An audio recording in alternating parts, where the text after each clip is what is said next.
Oh my God!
Que cenas pesadas!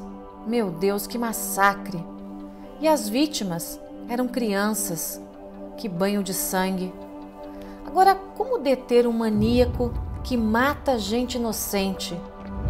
Os bandidos, os assassinos do Rio de Janeiro, os que estão nas ruas do nosso país. Como é que a gente defende a nossa família se a lei nos condena à morte? Que loucura! Então, o homem bom tem que ser refém de bandido armado porque a lei impede que a gente se defenda? É só no Brasil mesmo. Estatuto do desarmamento é coisa de mente doentia. É coisa de comunista, de socialista. Olha só o que está acontecendo na Venezuela. O governo se voltou contra o próprio povo. E o povo não pode fazer nada. Está desarmado. Toda a população foi sequestrada pelo governo. Isso jamais aconteceria nos Estados Unidos ou na Suíça. Ninguém se mete com uma população armada. Um povo com armas jamais será gado, pronto para o abate. Agora é só quem não entende nada sobre o assunto que defende o desarmamento. Ou então os criminosos, quem ganha com isso. Ah, não. Tem também os intelectuais, os historiadores de meia bataca, essa gente que fala contra as armas e anda com segurança armado. Quanta hipocrisia!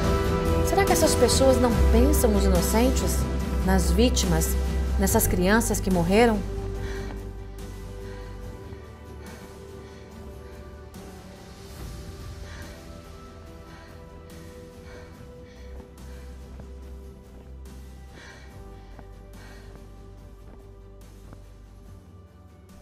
Quer saber?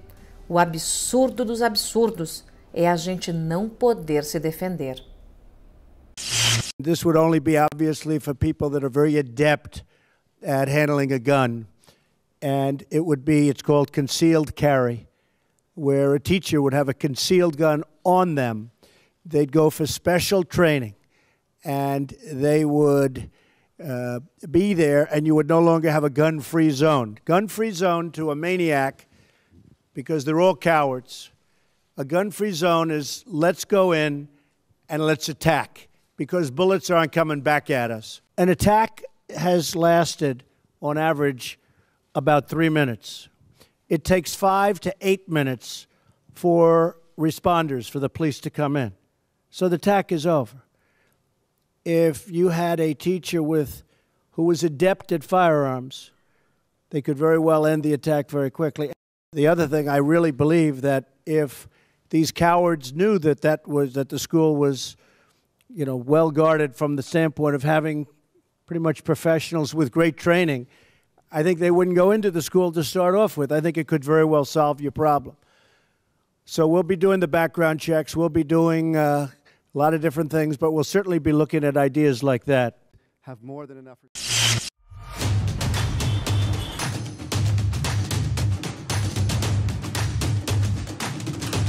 É isso. Eu defendo a nação brasileira. Nós, muito bem, também temos que pressionar para que a justiça seja feita. Olá, eu sou Paulo Rosa E o assunto de hoje é indigesto. É a defesa. É o nosso direito à defesa. No Brasil, nós não podemos nos defender.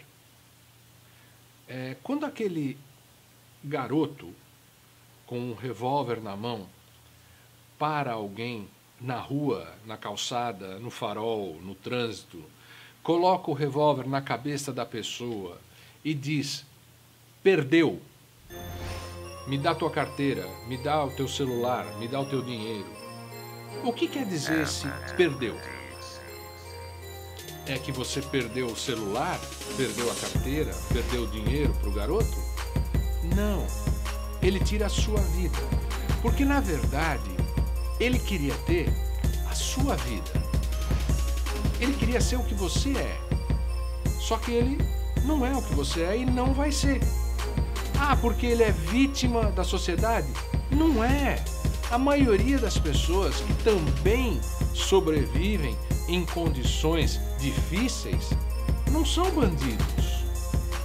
Ele não é vítima coisa nenhuma. Ele é bandido. Ele é marginal. E ele tem que ser tratado como tal, como bandido e como marginal. Porque senão o Brasil inteiro que sofre seria bandido e marginal, e não é. O Brasil é um país de gente honesta e gente trabalhadora. Marginal é só o marginal.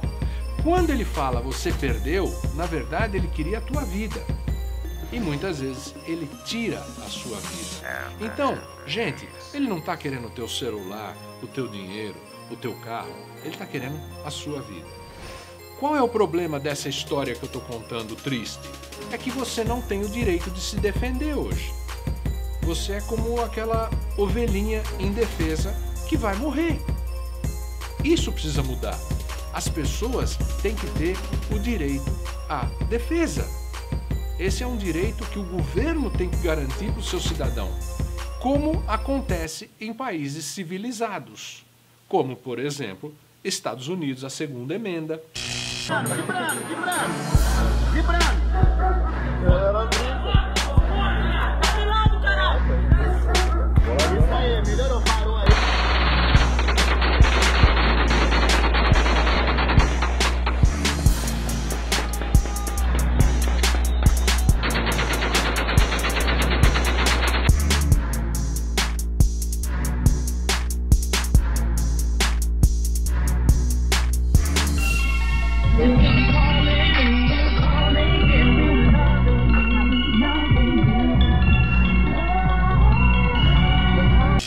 Joyce, explica pra gente um pouco essa sua luta pelo direito à defesa. Paulo, olha só. Culpar a arma pela violência é exatamente a mesma coisa do que culpar a colher por engordar, por alguém engordar. Quer dizer, é transferir a responsabilidade de alguém para alguma coisa, como se a coisa tivesse vida, como se a coisa tivesse vontade. As pessoas discutem os problemas da violência, os atentados, mas não discutem a insanidade, não discutem a violência propriamente dita, não discutem o problema do homem violento, do homem mau, e acabam transferindo essa responsabilidade para o objeto, no caso uma arma. Eu vou te dar dados que vão te assustar. Em 2011, isso aí é relatório, tá, que tem nos Estados Unidos.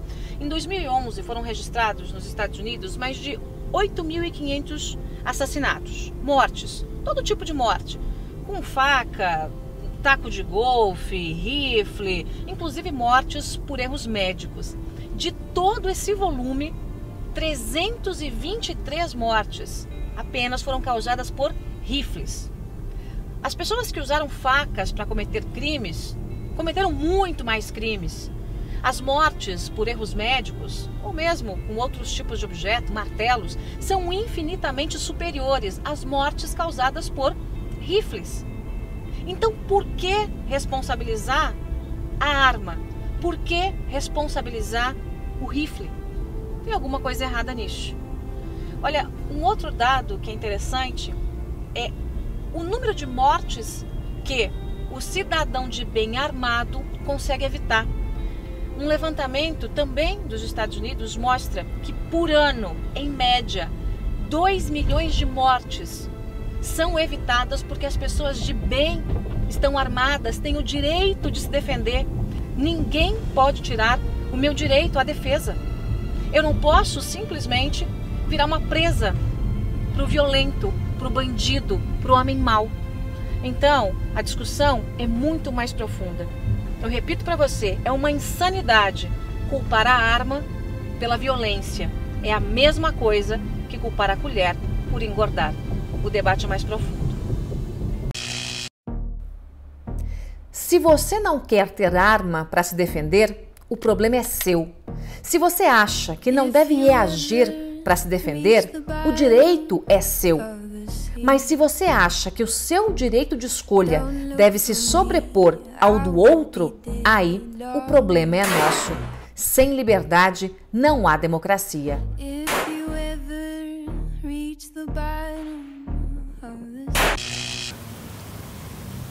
Joyce, o Brasil te conhece como a super jornalista, né? Corajosa, ousada. A gente sente até que você não está muito interessado em formar opinião. Você é realmente uma profissional de muito talento que está ocupando um espaço importante. E ouvindo você nos últimos capítulos, a gente começa a entender um pouco o porquê, de onde vem essa coragem toda, o papel da tua mãe guerreira e etc, etc. As decisões dificílimas, né? Você ensaiou medicina, parece, estudou um pouquinho, mas acabou caindo na faculdade de jornalismo. Conta isso, como é que foi entrar no jornalismo e como é que você conseguiu trabalhar para se sustentar e ao mesmo tempo estudar? Bom, depois que eu passei no vestibular para medicina, foi no primeiro ano, foi bem bacana, no primeiro vestibular eu passei. Eu estava ainda em Cuiabá e meus pais já tinham voltado para o interior do Paraná. Eu fiquei muito nesse vai e vem durante muitos anos. E de novo, mais um tombo do meu pai, ele voltou. Uma mão na frente e outra atrás, mas eu tinha conseguido uma bolsa num terceiro ano, que era junto com o cursinho. Então, era o mesmo material do cursinho, eu precisava fazer, senão eu não ia passar no vestibular. Eu não sabia, eu estudava nas piores escolas, eu precisava, né? E aí eu entrei de cabeça nesse cursinho. Eu chegava lá, antes das 7 da manhã, eu saía 10 da noite todo dia. Eu comia na biblioteca. Falei, eu vou passar. E eu passei. Quando eu passei, eu até fiz umas aulas como aluna ouvinte antes. Aí minha mãe, venha pra cá, final do ano, aquela coisa toda, eu fui. Fui pra lá, cheguei em Ponta Grossa para visitar meus pais. E aí aquela coisa de, eu não sei se é estar no lugar certo na hora certa, ou se é provocar a hora certa no lugar certo. Eu não sei. Eu sei que eu conheci uma menina, uma maluca que fazia merchan numa TV muito pequenininha em Ponta Grossa, mas é minúscula. Ela fazia propaganda desses shakes diets. Linda menina. Eu conheci por acaso, tal. Ela falou pra mim um dia, eu não tinha carro, andava só a pé, não tinha dinheiro para andar de ônibus.